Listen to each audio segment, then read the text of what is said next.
गोलकोंडा।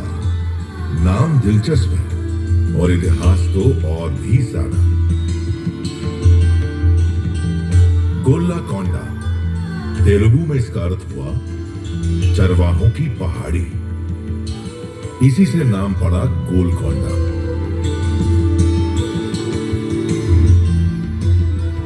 पास में एक पुरानी बस्ती थी, नाम था मंगलापुरम। उसी से सटी एक विशाल पहाड़ी और उस पर बना ये किला गोलकोंडा। मध्यकाल में बना ये किला तब दक्कन के सबसे मजबूत किलों में से एक था, जिसने दक्कन की राजनीति में बेहद ही महत्वपूर्ण भूमिका निभाई।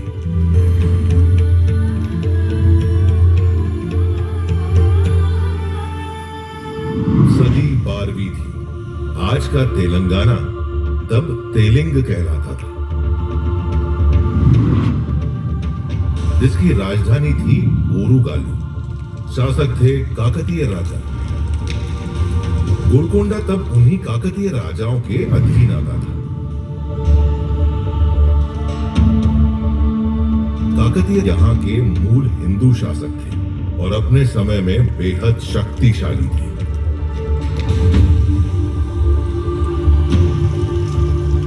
देश विदेश में फैल रही उनकी ख्याति ने विदेशी आक्रमणकारियों को इस तरफ आकर्षित करना शुरू कर दिया। ऐसे में अपने साम्राज्य की रक्षा के लिए काकतीय राजा प्रताप रुद्र ने एक बड़ा फैसला किया।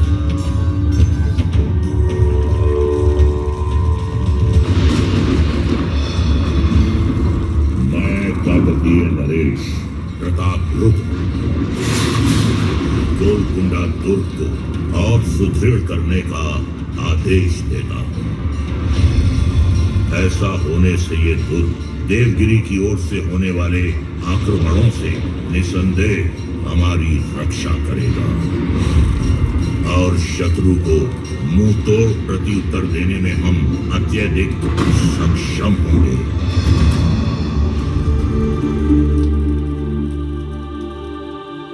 जंग से बड़ी है जंग की तैयारी, जो तैयार नहीं वो नुकसान उठाते हैं भारी।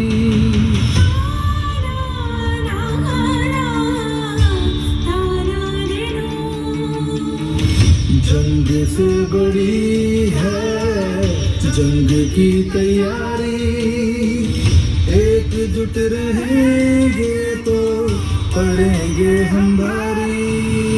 दुश्मनों के आने की आहट हवा में थी, ओरिगाथू की शान पनाहों में थी। राजा ने किया एक फरमान जारी, गोलकोंडा बनेगा और दुर्गम मार भारी।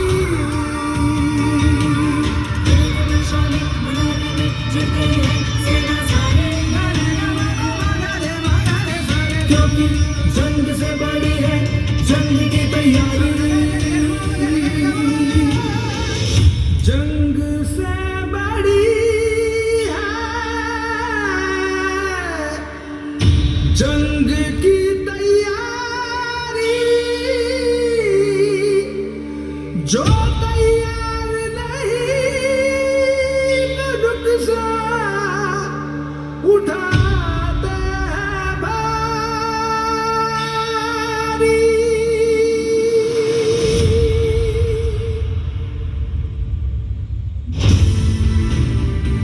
काकतीय राजाओं ने संपूर्ण पराक्रम और वीरता के साथ लड़ते हुए दशकों तक गोलकोंडा सहित वारंगल की रक्षा की। काकतीय साम्राज्य की समाप्ति के बाद मुसुलुरी तोलया नायक जैसे बहादुर स्थानीय शासकों ने भी पूरे पराक्रम से लड़ते हुए अपने राज्य से आक्रमणकारियों को खदेड़ दिया। लेकिन आखिरकार वारंगल के सुरक्षा चक्र में सेंध लग गई।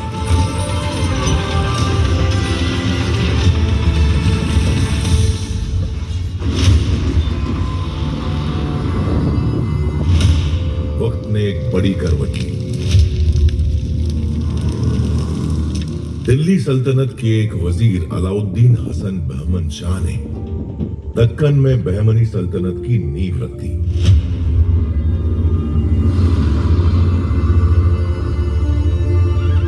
बहमन शाह वारंगल फतह करने का ख्वाब लेकर गोलकुंडा की ओर कूच कर गया, लेकिन उसका सामना हो गया वारंगल साम्राज्य के शासक तोलया नायक के उत्तराधिकारी मुसुनूरी कपया नायक से, जिन्होंने संपूर्ण शौर्य और साहस के साथ युद्ध करते हुए गोलकोंडा से आक्रमणकारियों को खदेड़ दिया और किले पर दोबारा कब्जा जमा लिया।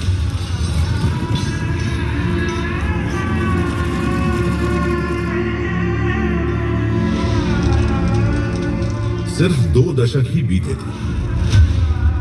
रेचलरा पद्मनायक राजा अनपोटा नायक ने बहमनी सेना की मदद से मुसुनूरी कपया नायक की हत्या कर दी और उसके बाद बहमनी सुल्तान महमूद शाह ने गोलकोंडा के साथ साथ वारंगल पर भी कब्जा कर लिया और इस तरह वारंगल और गोलकोंडा पर हिंदू राजाओं के प्रभुत्व का अंत हो गया।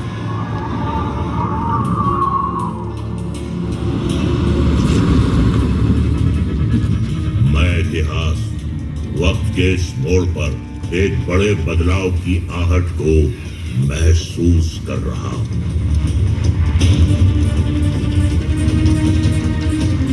चौदहवें बहमनी सुल्तान महमूद शाह के दरबार में दूर देश पर्शिया यानी ईरान के हमदान शहर से कुली कुतुब शाह का आगमन होता है।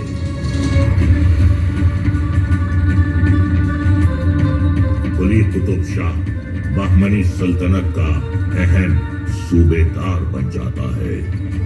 काबिलियत ऐसी कि 7 साल में ही उसे वारंगल का कुतुब उल मुल्क यानी गवर्नर बना दिया जाता है। गोलकुंडा की जागीर सौंप दी जाती है।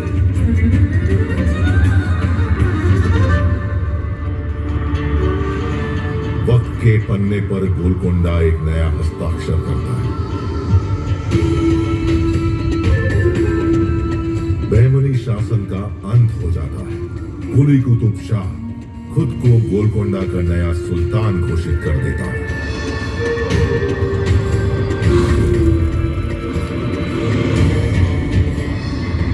कुली कुतुब शाह खुद को सूबाए तेलंगाना का सुल्तान घोषित करता है। सल्तनत अब से कुतुब शाही सल्तनत के नाम से जानी जाएगी। विलाय गोलकुंडा सल्तनत की दारुल हुकूमत होगी।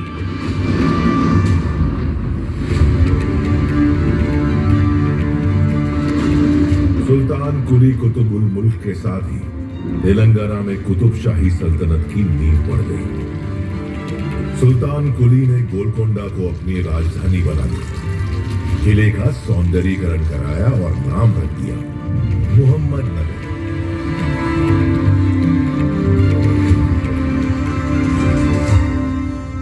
कुतुब शाही सुल्तानों ने योजनाबद्ध तरीके से किले में कई महल, बाग, मस्जिद और सार्वजनिक उपयोग की कई इमारतें बनवाई।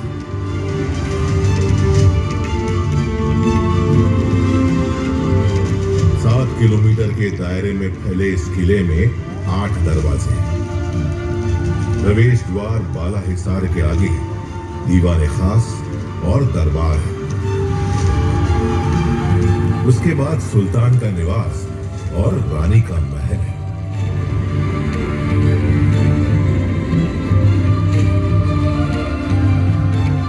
इन सबसे परे है महाकाली मंदिर, जहां अब भी हर साल बड़ी धूमधाम और धार्मिक हर्षोल्लास के साथ आयोजित होती है लोकप्रिय बोनालू चातरा।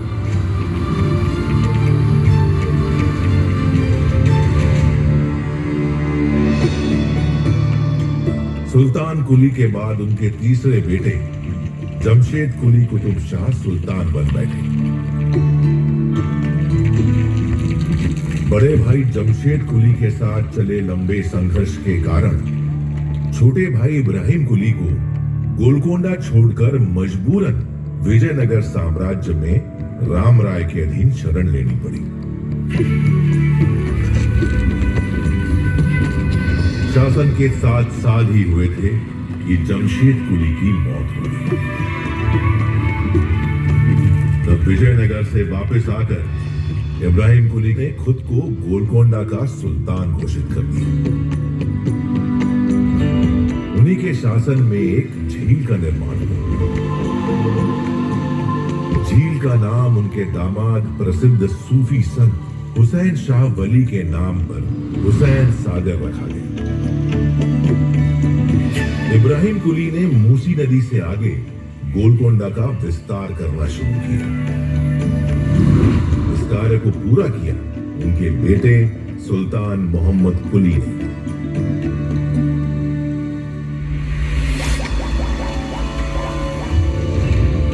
फारसी और दक्कनी साहित्य के अलावा तेलुगु भाषा से भी सुल्तान इब्राहिम का गहरा लगाव था।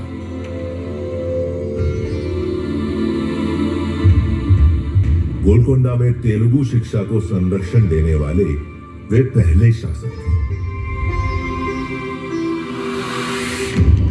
तेलुगु कवि अदंकी गंगाधर कवि, कंडुकूरी रुद्र कवि और कई दूसरे तेलुगु कवि अक्सर उनके दरबार में कविताएं पढ़ा करते थे। अदंकी गंगाधर कवि को तो उन्होंने अपना दरबारी कवि ही नियुक्त कर लिया था। तेलुगु साहित्य में सुल्तान इब्राहिम को मल्लिका भरम कहा गया। प्रसिद्ध तेलुगु साहित्यकार कंडुकुरी रुद्र कवि अपनी रचनाओं से लोगों की सामाजिक चेतना जगा रहे थे। यक्षगान को लोकगीत और नाट्य दोनों रूपों में लिखकर उन्होंने इतनी ख्याति हासिल कर ली कि सुल्तान इब्राहिम कुली खुद उनके मुख से सुनकर उसका आनंद उठाना चाहते थे।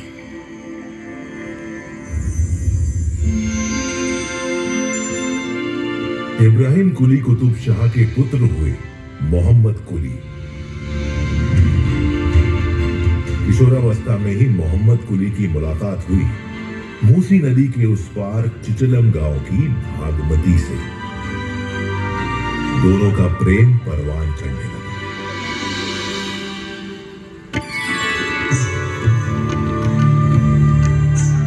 वालिद इब्राहिम कुली ने ज्यादा सख्ती ना दिखाने में ही सल्तनत की भलाई समझी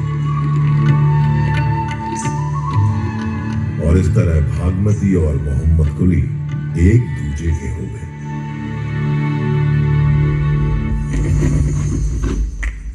इब्राहिम कुली कुतुब शाह का इंतकाल हो गया।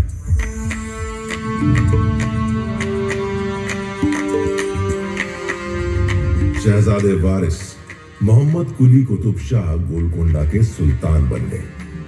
उम्र थी मात्र 14 साल। मोहम्मद कुली खुद उर्दू कविताएं लिखते थे। वे उर्दू के ऐसे पहले कवि बन गए जिनकी कविताएं कुलियत नाम से संग्रह रूप में जारी है।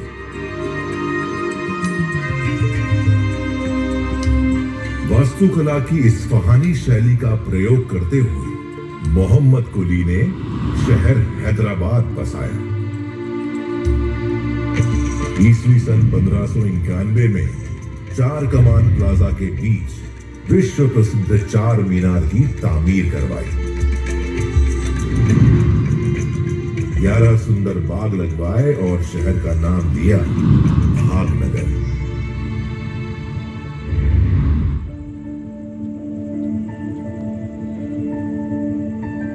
गजब की रोशनी है ये, किधर से आ रही है ये? क्या कोई नूर का पर्वत धरती पर उतर आया है? हाँ, यही सच है। ये एक टुकड़ा अनमोल रत्न हीरा। ऐसा विस्मयकारी कि नाम ही पड़ गया कोहिनूर, यानी रोशनी का पर्वत। चश्मे बदू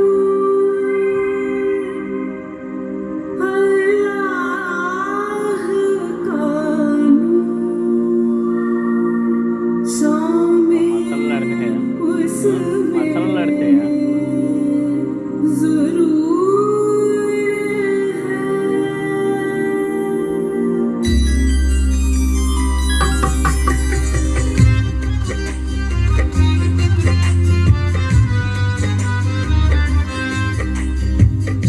चश्मे बदूर अल्लाह का नूर, शामिल उसमें जरूर है।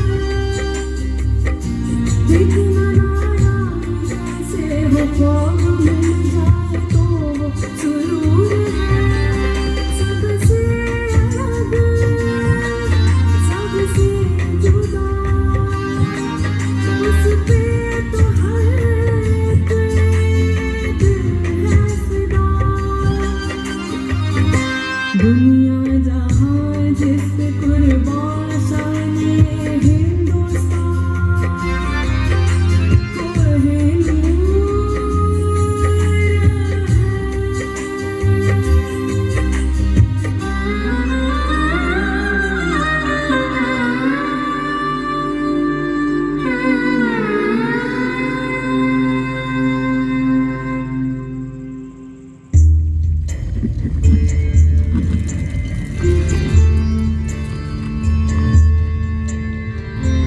मोहम्मद कुली के बाद सुल्तान बने उनके दामाद मोहम्मद कुतुब शाह ने हैदराबाद में मक्का मस्जिद का निर्माण करवाया। मोहम्मद कुतुब शाह और उनकी पत्नी हयात बख्शी बेगम के बेटे सुल्तान अब्दुल्ला कुतुब शाह के राज में तेलुगु राज्य का विस्तार उत्तर में गंजम से लेकर दक्षिण में चेन्नई तक हो गया।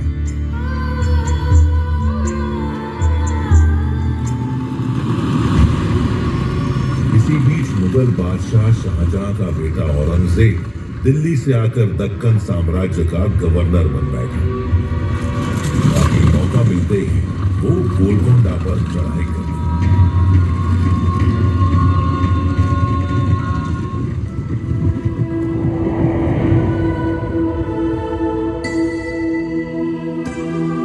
बल से हारे औरंगजेब ने छल का सहारा लिया। सुल्तान अब्दुल्ला कुतुब शाह के साथ उनके अपने ही आदमी ने विश्वासघात किया। औरंगजेब ने सुल्तान को बंदी बनाकर उन्हें उनके ही किले में ही कैद कर दिया।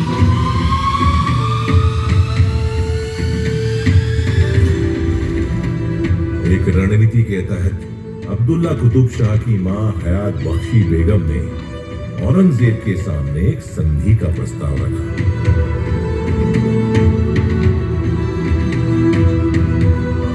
अपनी रिहाई और गोलकोंडा पर राज करने की एवज में अब्दुल्ला कुतुब शाह ने औरंगजेब के बेटे मोहम्मद सुल्तान को रामगीर की जागीर दे दी और उसे अपना दामाद भी कबूल कर लिया।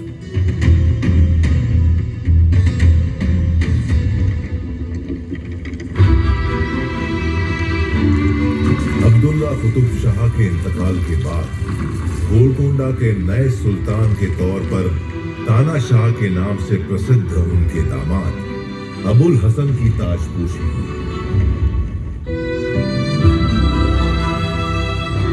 अबुल हसन ने शासन के महत्वपूर्ण पदों पर काबिल और सक्षम हिंदू मंत्रियों की नियुक्ति की।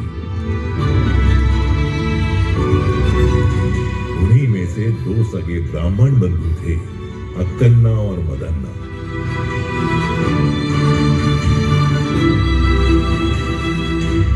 अबुल हसन के राज में मराठा अधिपति छत्रपति शिवाजी महाराज ने 2 बार गोलकोंडा का दौरा किया।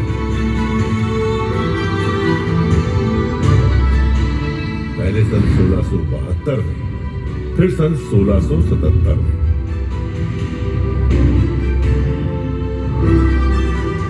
औरंगजेब की बदनीयती को भांपते हुए छत्रपति शिवाजी महाराज ने औरंगजेब के खिलाफ लड़ने में अबुल हसन की भरपूर मदद की।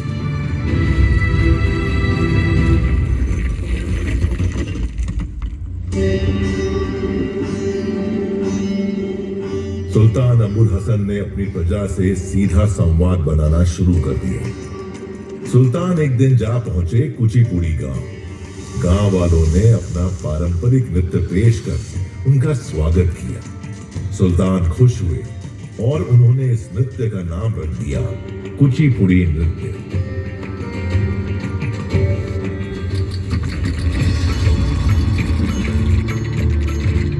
मदन्ना के भतीजे कनचरला गोपन्ना को भद्राचलम का तहसीलदार नियुक्त किया गया।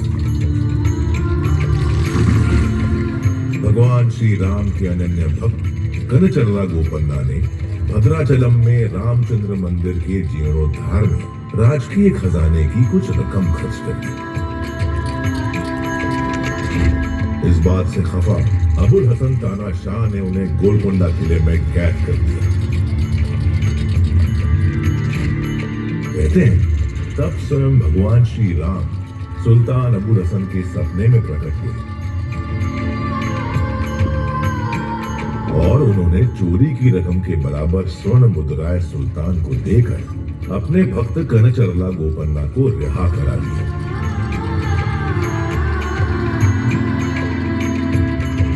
तब से कनचरला गोपन्ना भक्त रामदासू के नाम से प्रसिद्ध हो गए। राम भक्ति की यह अद्वितीय कथा आज भी यहाँ जनमानस में बसी हुई है। रामदासू कीर्तन के नाम से प्रसिद्ध उनके भक्ति गीत कर्नाटक संगीत का महत्वपूर्ण हिस्सा बन गए।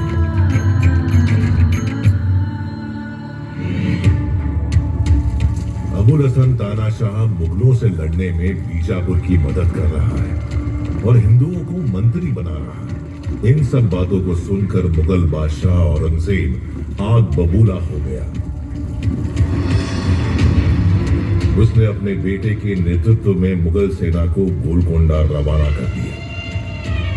8 महीने के संघर्ष के बाद वो धोखे से किले में घुसने में कामयाब हो गया। गोलकोंडा का खजाना लूट लिया गया। हिंदू मंत्रियों मदन्ना और अक्कन्ना का सिर कलम कर दिया गया। इतना ही अबुल हसन तानाशाह को दौलताबाद किले के काला महल में कैद कर दिया गया। जेल में ही उनकी मौत हो गई और इसी के साथ कुतुब शाही वंश का अंत हो गया। औरंगजेब ने असफ जाही को गोलकोंडा का सूबेदार बना दिया, जिसने आगे चलकर निजाम उल मुल्क के नाम से हैदराबाद में अपनी स्वतंत्र हुकूमत चलाई। कभी गर्व, गौरव और शानो शौकत की प्रतीक रही गोलकोंडा की दीवारें, मीनारें और इमारतें सदियों तक मुगल हुक्मरानों के दिए घावों को सहलाती रही, सिसकती रही। पर सच ये भी है कि वक्त बड़े से बड़े घावों को भर देता है। राजशाही का समय बीता, सदियां बीती, भारत आजाद हुआ।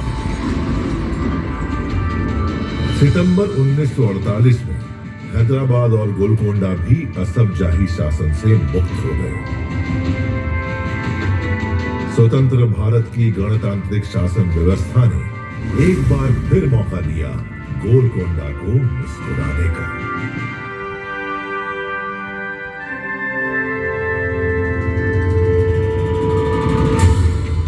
मैं इतिहास वक्त के ऊंचे मीनार पर बैठा निहार रहा हूं गोलकोंडा को। अतीत के पन्नों में झांकते हुए एक बार फिर मुस्कुरा उठा है गोलकोंडा। गोलकोंडा जहां वक्त की रेशमी तह पर हिस्सों के मोती गढ़े गए हैं। गोलकोंडा जिसे इंतजार है सूरज की पहली चमकती किरणों का, जो उतरेंगी ग्रेनाइट पहाड़ियों पर और चमक उठेगा किला गोलकोंडा।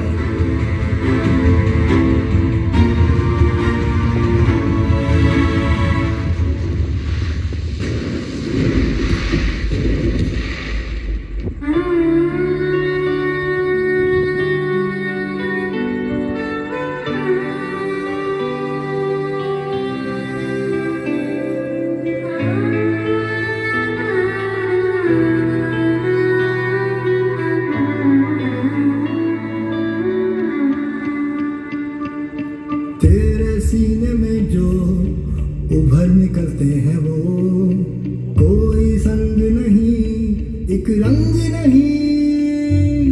तेरे सीने में जो उभर निकलते हैं वो कोई संग नहीं, एक रंग नहीं। सतरंगी है वो, मनरंगी है वो, सतरंगी है वो, मनरंगी है वो।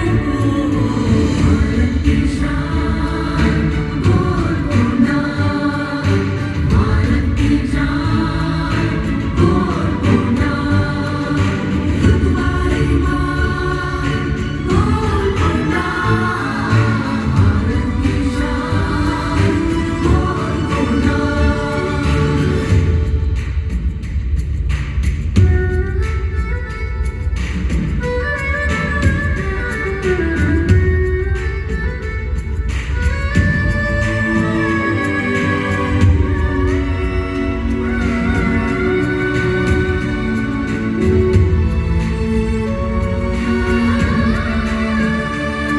कहे कोई गुलकुंडा, कोई कहे गुलकुंडा, कोई कहे राहे तू। कोई कहे जान है तू।